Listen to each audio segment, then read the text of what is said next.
Les broderies d'or et d'argent d'Alger sont très estimées dans tout le Levant et méritent de l'être. Cette branche d'industrie a beaucoup souffert depuis notre arrivée. Elle n'existe presque plus à Mostaganem où elle avait pris une grande extension. Il en est de même de la fabrication du marocain qui est considérablement réduite depuis 1830 sur tous les points où on s'y livrait autrefois. السلام عليكم وتحية معطرة بأجواء العيد ندخلوا بها عليكم أصدقاء وصديقات القناة. عيدكم سعيد ومبارك وكل عام وأنتم بألف خير.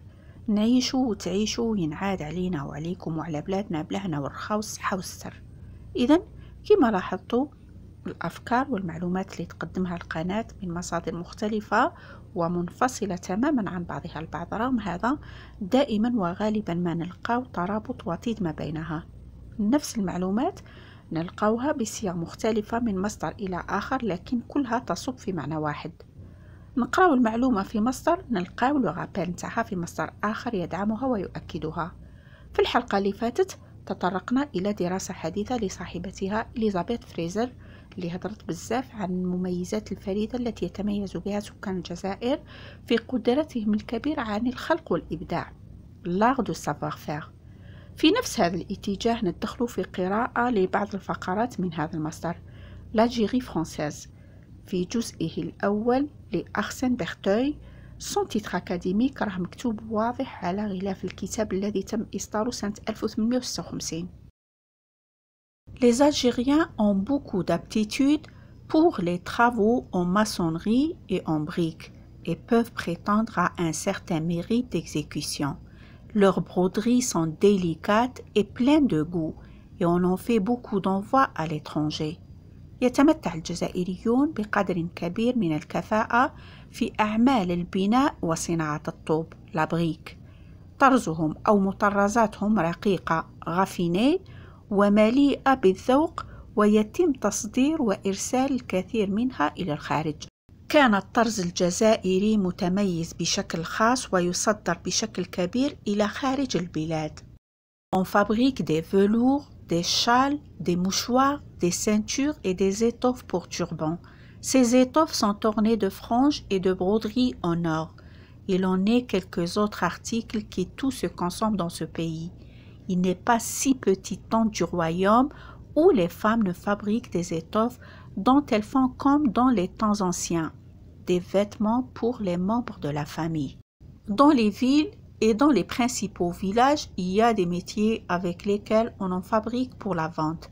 Une grande quantité de laine est employée à la fabrication de bernos, de haïk, de châles et de tapis qui ne sortent pas du pays. On y fait des nattes de toutes sortes, quelques-unes sont très belles et servent même de tapis pour les appartements. L'art de préparer les peaux est très bien connu à Alger. Les peaux de Marocains sont certainement ce qu'il y a de plus parfait dans ce genre. يقول صاحب المصدر: تصنع القطيفة والشالات والمناديل والأحزمة وأقمشة العمائم وعدة مستلزمات أخرى للاستهلاك المحلي. كل هذه المواد والأقمشة المصنعة مزينة بأهداب وتطريز ذهبي. ما كاش خيمة صغيرة في هذه البلاد لا تصنع فيها النساء أقمشة، تصنعن منها كما في الماضي ملابس لأفراد الأسرة. في المدن والقرى الرئيسية هناك مهنيين يصنعونها للبيع. تستخدم كمية كبيرة من الصوف في صناعة البرنوس، الحايك والشالات والسجاد للاستهلاك الداخلي المحلي، كما يتم صناعة الحصير بجميع أنواعه، بعضه جميل جدا إلى درجة أنه يستخدم كسجاد للبيوت. أما فن تحضير الجلود فهو معروف جيدا في الجزائر العاصمة، وجلود ما يسمى بلو ماروكان فبالتأكيد نجد التي تصنع في الجزائر العاصمة هي الأجمل والأكثر مثالية في هذا النوع، بين قوسين الذي يصنع في مناطق أخرى. واللبيب بالإشارة يفهم، الفهم يفهم نقطة إلى السطر. في هذه الفقرة نروح مباشرة للجزء الملون منها. L'industrie est en souffrance dans la régence d'Alger. Cependant, il est difficile de trouver des peuples plus adroits et plus intelligents que ceux qui l'habitent. يقول أرسين بيرتوي في هذه الجملة: الصناعة راهي تعاني في الجزائر العاصمة. طبعا هنا المقصود خلال فترة تحليله للأوضاع بعد عدة سنوات من الاحتلال. رغم أن الصناعة كانت تعاني في تلك الفترة، يقول إلى أنه من الصعب أن تجد شعب أكثر مهارة وذكاء من الذين يسكنون هذه المدينة. جملة صغيرة بمعنى كبير، جملة تختصر كل شيء. السر اللي راه مخبي في الجزائر وخايفين يعاود يحيا ويسترجع ذاته عليها، مخططاتهم كلها مبنية على تكسيرنا من الداخل بممارسة حرب نفسية قذرة علينا وتبني كل المخططات التي تهدف إلى تفريقنا وتشتيتنا. Les habitants de la Régence font des tissus de laine pour Brnos et Haïk, dont quelques-uns sont d'une grande finesse. Avant les malheurs qui ont accablé Blida, on en fabriquait beaucoup dans cette charmante ville. Au reste, chaque tente arabe est un atelier où les femmes tissent les étoffes nécessaires aux vêtements de la famille. نجد المعلومات الواردة في هذا المصدر تتكرر في كل فقرات، بحيث يؤكد هنا أيضا ويقول: يصنع سكان الجزائر العاصمة أقمشة صوفية لخياطة البرنوس والحايك، وبعضها في غاية الدقة d'une grande finesse, c'est-à-dire d'une qualité supérieure. قبل المصائب التي حلت بمدينة البوليدة، كانت هذه المدينة الساحرة تصنع الكثير منها. علاوة على كل هذا، فإن كل خيمة في هذه البلاد عبارة عن ورشة تقوم فيها النساء بنسج الأقمشة اللازمة لملابس الأسرة. لحقنا لو باراغراف لو بلوز امبورطون اللي ديناه من هذه الصفحة وقريناه في بداية الفيديو. Les broderies d'or et d'argent d'Alger sont très estimées dans tout le Levant et méritent de l'être. Cette branche d'industrie a beaucoup souffert depuis notre arrivée. Elle n'existe presque plus à Mostaganem, où elle avait pris une grande extension. Il en est de même de la fabrication du marocain, qui est considérablement réduite depuis 1830, sur tous les points où on s'y livrait autrefois. كنا شفنا مع بعض الفقرة اللي يقول فيها صاحب المصدر أن الطرز الجزائري المتميز كان يصدر ويسوق بكثرة إلى خارج البلاد. ثم يأتي في هذه الفقرة أيضا بشرح أكثر تفصيل، ويقول أن المطرزات أو الطرز الذهبي والفضي الجزائري كان يحظى بتقدير كبير في جميع أنحاء بلاد الشام، ويستحق هذا الطرز أن يكون كذلك. يستحق هذا الاهتمام والإعجاب الذي يليق به. À l'époque, le Levant كان يقصد بها بلاد الشام اللي هي اليوم فلسطين، لبنان، الأردن، سوريا، ومحافظة هاتاي بجنوب تركيا. هذا فيما يخص بلاد الشام. ثم يتسع معنى كلمة لو ليشمل أيضا مصر إلى العراق إلى بلاد الأناضول. على بالكم شكون هي بلاد الأناضول؟ الطرز الجزائري كان يحظى باهتمام خاص جدا من طرف سكان كل هذه المناطق اللي ذكرناها، ومطلوب بشدة وليس العكس. لكن مع الأسف التاريخ سرق وخطف خطف من الجزائر. يقول صاحب المصدر: لقد عانى هذا الفرع من الصناعة كثيرا منذ وصولنا، ولم يعد موجود تقريبا في مدينة مستغانم، أين كان منتشر على نطاق واسع. وينطبق الشيء نفسه على صناعة الجلود التي انخفضت بشكل كبير منذ عام 1830 في جميع النقاط التي كانت تمارس فيها هذه الصناعة سابقا. هذه نقطة في بحر من الخراب والدمار الذي ألحقه الاستعمار بالهوية الجزائرية. Les tissus de soie, soie et or, soie et argent, les mousselines brodées d'or, d'argent et de soie pour ceinture et écharpe forment encore une branche importante de l'industrie indigène bien appauvrie depuis quelque temps.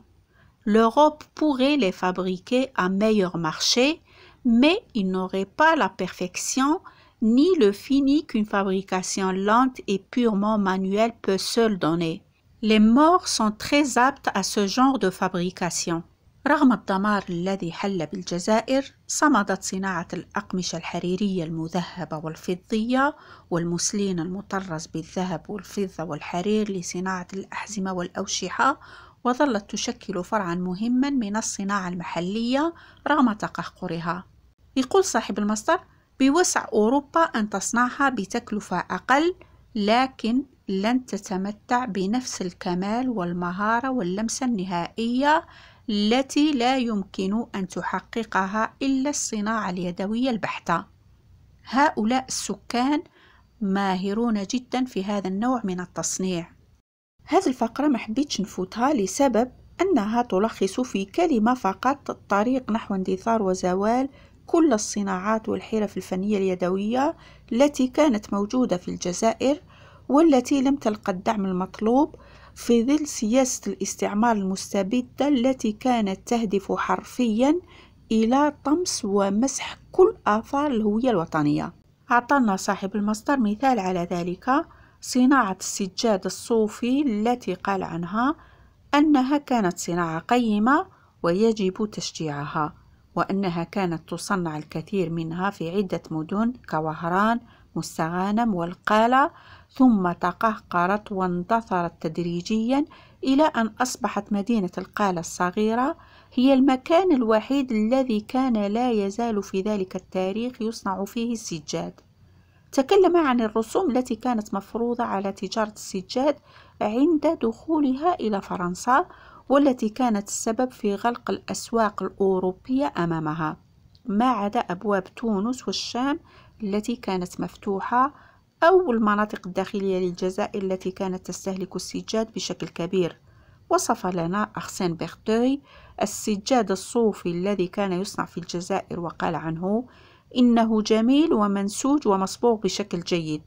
وقال أيضا إن فن الصباغة في الجزائر بشكل عام في وضع مرضي، وتعتبر مدينة دلس الصغيرة المكان الأفضل الذي يجيد هذا الفن بشكل جيد. إذا تتفكروا في الحلقة اللي فاتت، إليزابيث فريزر أشارت إلى هذا الفن، يعني فن الصباغة، وأشارت إلى مدينة دلس كمرجع جيد لهذه الصناعة. هكذا هو التاريخ الحقيقي، ما كاش فيه حلقة مفقودة، وإنما العكس، كل حلقة مربوطة بالحلقة التي تليه بشكل وثيق لا يمكن كسره أو فصله. La fabrication des tapis de laine est une industrie précieuse qui convient d'encourager. On en faisait autrefois beaucoup à Oran, à Mostaganem et à Kala. Maintenant, la petite ville de Kala est à peu près le seul point où les tapis soient encore fabriqués. Les droits qui les frappent à l'entrée en France leur ferment les marchés d'Europe, mais ceux de Tunis et du Levant leur sont ouverts. Ils trouvent en outre des débouchés faciles dans l'intérieur de la régence où on en fait un grand usage.